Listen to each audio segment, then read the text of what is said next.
I've been wanting to do a video about healing and like what does it feel like to be healing.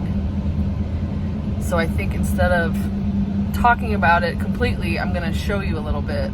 So I'm on my way to do some paddleboarding, and I think I'm gonna make this video from the actual paddleboard, which I've never done before, but I'm going like 5 miles an hour to get to the stupid parking lot. But all right, stand by. This looks like fun. I'm so nervous. I've only SUP'd one time for like 5 minutes, and that was about it. So let's see how it goes. How awesome is this? They said go up there and get a personal flotation device and put one on your dog. We have dog vests. I was like, what? And sure enough, look at this. We have a dog vest. Look, it's a dog life jacket for you. You gotta put that on, honey. Oh, it's big. You're a little dog, I forget sometimes, Raider. He's gonna be, ooh, that's, no, you're fat, kinda. Here we go. How's this? Look at you, you're gonna swim. You're not gonna dunk me over either, right? Good on you, bud. Let's see, where does this go? Right here.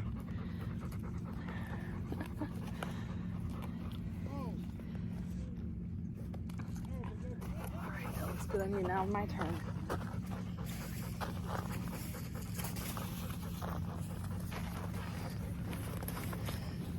This is gonna work.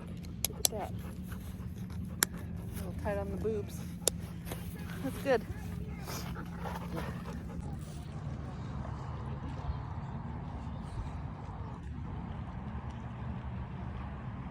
Okay, so it was too hard to video from a paddleboard. I don't know what I was thinking, but I'm back at my campsite now, and I just want to make a video about healing. And this might be, I might have to do another one because my thoughts are not quite organized all the way, but who cares? Let's just go with it. So someone made a comment on the last video about not talking about how good I felt, or not talking about my symptoms, blah, blah, blah, all that kind of stuff. And then someone else, a friend of a friend, sent me a message and said, Angie, you need to give people more hope. Like, explain what healing feels like. And I thought that's a really good thing because like 2 days before that person told me that, my dog wants to play fetch. I walked into this coffee shop. Let me back up. First, I woke up feeling really good that morning. I went to the gym directly after, and then after the gym was over, I went to a coffee shop. I had been going for several days, but not like regularly, just kind of like sporadically. And maybe this was like the third time I went to that coffee shop. And as I walked in the threshold of the door, I felt like a completely normal person. And I'm telling you, I have not been able to walk in any place, a store, the mall, a Walmart, a Target, whatever, a grocery store, without anxiety, literally for like 20 years. Before it was, post-traumatic stress that kind of warped into medication side effects and adverse reactions and polypharmacy and you name it. And then withdrawal happened. And literally I felt like a completely normal person. And I was like almost scared to even admit it to myself that, can you believe this is happening? And like, I look just like these other people and I don't feel weird, and I'm going to order my food and be normal and take my caffeine. Yes, I've been drinking caffeine, and with no consequences, and walk outside and sit like a normal person. And that happened. And that was about a month and a half ago. And, before that I was like less anxious, so I was able to do that stuff. I've been able to do stuff, but it's always been like hard, or I'm pushing, or I feel uncomfortable. But I've been like working with that symptom in particular, like trying to get to know it, which is one of the things I like talk to people that I work with about a lot. Like, instead of resisting the symptom or just trying to ignore, distract from it. Now, in the beginning, this is not even, you can't, I get it. So I'm talking about like later when you're like in protracted, but at a certain point you like start to work with the symptoms and almost like, what is it teaching me? And if it was just benzo withdrawal, which it's not always, especially I don't think in protracted, then they wouldn't go away so quick. So like, for example, if I'm super anxious and I'm with like, let's say at a dinner with a friend or something, or a family member that I feel like is a safe person, you know, something like that. And I walk in with tons of anxiety and I'm freaking out and I'm like, oh my God, I'm going to fall over and pass out and hit my head. And then they're going to call 911. That's what my normal pattern is. But then if I start engaging socially and I'm talking to someone and I'm looking at their face and I'm engaging in the conversation, I don't feel weird anymore. I feel normal, or, you know, normal-ish, or the anxiety comes down. Okay. So if that was truly a withdrawal symptom, it shouldn't, correct? So it dawned on me, like, I do have some control. It's not perfect, but anyway, so that's what I mean by like work with a symptom. So I've been working with that symptom for a long time. Like, I just want to be in the world. I don't want to be scared to go to the grocery store. And some days I couldn't at all. And I would just do curbside delivery or Instacart or what, you know, whatever you have to do. And I spent years like that. And then at a certain point, this is another thing I talk to clients about. By the way, I am coaching people. I have been coaching people. I've been helping people in this withdrawal community for like 7 years. It's not like a new thing, but now it's like official and it's for pay. So if you're interested in that, my website is peacockconsulting.com or angiepeacock.com. They go to the same spot. And if you're interested in that, but anyway, so one thing I always talk about with people I work with is there's like a healed part of you and there's this part of you that's still kind of damaged or traumatized or still symptomatic, whatever you want to call it. And like, as the healed part starts to grow, the damaged part starts to dwindle, you know, and it's almost like you have to choose which to feed. So, and again, this is not perfect. This is a practice. This is what I've come to do. This is what has helped me. You know what I mean? That like, I try to do things that inspire the healed person. You know what I mean? So when there's a good feeling or when there's something that relaxes me, that calms me down, that feels good, I like do that as much as possible. Working out is another example. I just started working out again about 2 months ago. I was working out before that, but like hiking, I was slowly building up. I was hiking up to 8 miles, maybe 6 months ago. And now I've been doing CrossFit 6 times a week. Today, I literally did a 40-minute workout where I was like flatlining the entire time. Like, my heart rate was above 150 for 40 minutes straight. So anyway, you just like, I've been working out, you build it. And then it's like, when I would do it, like for instance, when I first started working out again, I would think like I would work out, but like back off because I was scared of my symptoms. Like, you don't make your nervous system mad. And then one day I had a talk with 2 of the coaches, and because one of them had watched me go through this whole thing, and I've known her for like 10 years. So she saw me like when I was before benzo withdrawal, she saw me during, and then she saw me lose the gym and I couldn't go anymore. And now she's watching me get it back. And so she knows what I've been through. And she's even seen it where when I was still on benzos and antidepressants, where we had to call 911 because after a workout, I got so dizzy I couldn't stand up off the ground. And the medics came running in and they had all these heart machines and hooked me up, and then they found something wrong with my heart. And they said like my waves were off or something, nothing ever came of it. But in that moment they were messed up.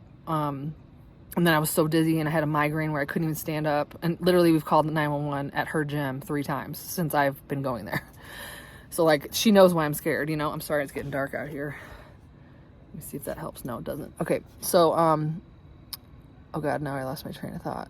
So then we had a talk with the coaches and I said, I'm scared. Like, I get to the certain point and then I'm scared to push myself because I don't want that to happen like what used to happen. And they both looked at me and they're like, Angie, you are safe. They're like, this is just a workout. You're not getting killed. You're not getting murdered. Like, it's just a workout. And the worst thing that's going to happen is you pass out again. We won't call 911. We promise. You might throw up. That's kind of normal for CrossFit. Like, don't worry. You're okay. And so like after the workouts, I'd feel a little panicky, like, uh-oh, what did I just do? What's going to happen? And I might feel kind of off balance for like 10 minutes or so. And then it would just rebound and I was completely fine. So, like this morning, literally, I took a shower immediately after the workout. I walked out to my van, grabbed my clothes, walked back out to the gym, took a shower, went to breakfast, drank caffeine, and then saw two clients this morning. Like completely normal. And then this afternoon, as you see in at the beginning. I did paddle boarding and I did rock climbing, and I feel completely normal. I just ate again. Like, not normal, I wouldn't say, like, I hate to say that word normal. Just like, I still feel like there's a little bit, tiny bit of me that's still unhealed. And it's like, I don't know, if I had to give it a rate, I would say like 80 to 90% healed. Like, I'm so close, but I still have these visual symptoms, and they could be brain injury and not even benzo withdrawal at all. It could be, there's definitely some like anxiety there, but it's not bad. Like, I'm traveling across the country, you know what I mean? I'm talking to people all over the world. I write. I'm able to organize my thoughts. I'm actually, as soon as I hang up with this, I have to finish a proposal for a conference that I'm working on. I love being with people that are going through this and trying to help them through it and watch their healing. I literally watch people heal every single day. I literally, just since like February, when I was like officially coaching people that I came to me in February are not the same people that I see now in September. Like, I've seen changes that quickly. So I think this is what I want to emphasize. What does healing feel like? It literally feels like you can do anything you want to, whenever you want to, and you feel good. It feels like you're in your feelings. They are yours. They're not like manufactured or false or fake. You know who you are. You know what you'll put up with. You know, like your values, and you stick around people that have the same values as you. You are able to enjoy like sweating and being in the heat and being in the cold and not being afraid of it. What else can I say? You just feel grounded. You don't feel like disconnected anymore. And you feel like the future is, it could be anything. Like, I feel like I'm creating my life every day as it goes. I'm not like a victim to it anymore, you know? Let me get in the light. This is terrible. Sorry, guys. Or let me turn the light on and see if that helps. There's under lights. There we go. Light. Let there be light. Oh, excuse me. And there's a beautiful sunset behind me, isn't there? It's gorgeous. See? And you can enjoy things like the sunset and be totally at peace about it, not needing like an outside distraction or a go. So that's what I think about healing. That's how I feel. That's how I feel like this is just the beginning. I feel like I deserve it. Like, how much I've suffered, like literally 20 years. I've either been medicated with side effects, in withdrawal, or in recovery from withdrawal. Like, literally 20 years. 20 years. I heard this on my other channel. I have another Instagram account called Being Human RV, and that's kind of where I post my like RV stuff and my travels and my adventures and all that kind of stuff. Literally, it was only like I had been going to the gym for like a month, and it's like you don't even believe that you're healing. You know what I mean? But the Instagram reel that I posted, the guy's voice said something like, if people only knew like what you've been through in these last few weeks, for us it's the last few years, you know, or decades, they would see that you were a warrior. And he said, like, you got to be proud of yourself, like what you've been through, and it didn't kill you, you know, or you didn't, not that I would even blame someone because it's so freaking hard, but it like made me weep. Like, I was driving from the gym crying. It was just so special to me. And then that reminds me again of when I left the gym, because I just left St. Louis and now I'm in Colorado. And as I left the gym, like just the hours that I spent with my coach and trying to get my body back and just talking with her and like working around my fears and pushing myself, I cried when I left the gym. She cried when she hugged me. I was like, I just can't believe it. Like, I can finally get my body back and feel normal and like look forward to it. Like, I can't wait to work out tomorrow and do it every day in the heat with no AC. Like, it's crazy. So that's what I have to say about healing. Maybe I'll make another one of these. I don't know. Depending if you have comments or questions or something, put it below. But, and maybe I'll make a second one when I'm more together. But that's what I want you to know. And one more thing is that, like, all those years that I was suffering in withdrawal And for people that don't know my story, you can go back on the channel and watch like the very first video. That's the one that like tells most of my story. But I've been on antipsychotics, antidepressants, benzos, sleep medications, opiates, like everything. My life was like torture for a very, very long time. And then when I finally came off of everything, I was like, I'm too broken. There's no way I can come back from this. Like, I'm losing my mind. I was in like a sick, psychotic state, extreme state, whatever you want to call it, for like 3 years, constant suicidal and the other kind of really bad thoughts. Like constant, like intrusive thoughts for 3 years, like images, obsessions, voices, really loud thoughts, like literally like my brain was broken and like my subconscious was just flying through my head and I couldn't even control it, and every thought was so loud it scared the crap out of me and caused adrenaline. It was horrible.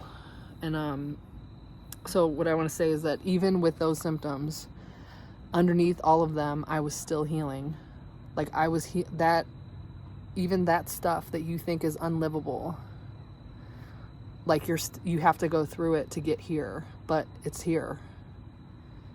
It's here. It's just a matter of time. Like, who's gonna win the race? You know, and like I said, I don't blame anybody, because I've lost some very close people to me, even one recently, because of this whole problem, and it's horrible. But it's like, if we just hang on, it's coming. It's like, it's here waiting for you.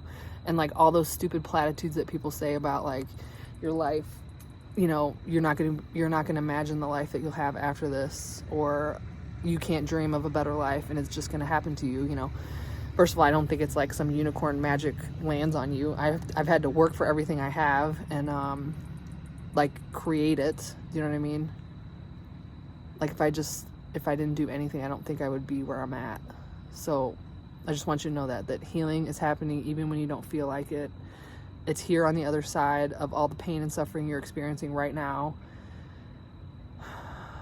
And I think just stay in that knowing. Like, I don't want to say like stay positive, because that's not, you can't really, that's not it. But it's almost like, if you want, I know what I want to say. If you want, okay, after going through this, you deserve an amazing life, but nobody's going to give it to you. Do you know what I'm saying? It's not like your prize at the end of drug withdrawal, this amazing life. Like, you have to do certain things to get to that, but you absolutely deserve it. And to me, I'm not interested in just healing from withdrawal. I want to heal everything, and I want to have a good life, and I want to have the life that was robbed from me 20 years ago. Do you know what I'm saying? So to me, I'm going to surround myself with people that have something that I want. Like, I want to be like them, so I'm gonna do what they do. You know, I'm gonna listen to things that feed my spirit and lift me up.